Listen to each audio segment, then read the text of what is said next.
சென்னை ராயபுரத்தில் வண்ணாரப்பேட்டை துணை ஆணையர் தலைமையில் துணை ராணுவத்தினர் கொடி அணிவகுப்பு.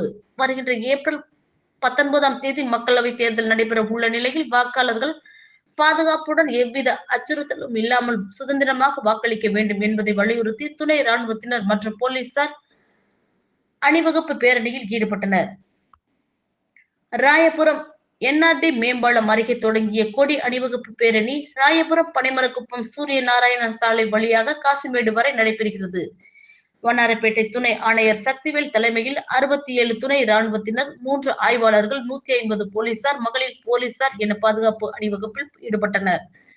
பதட்டமான வாக்குச்சாவடிகளில் மக்களிடம் அச்சத்தை போக்கிட 100% ஓட்டுப்பதிவு உறுதிப்படுத்தும் வகையில் போலீசார் மற்றும் துணை ராணுவத்தினர் கொடி அணிவகுப்பு பேரணியில் ஈடுபட்டனர்.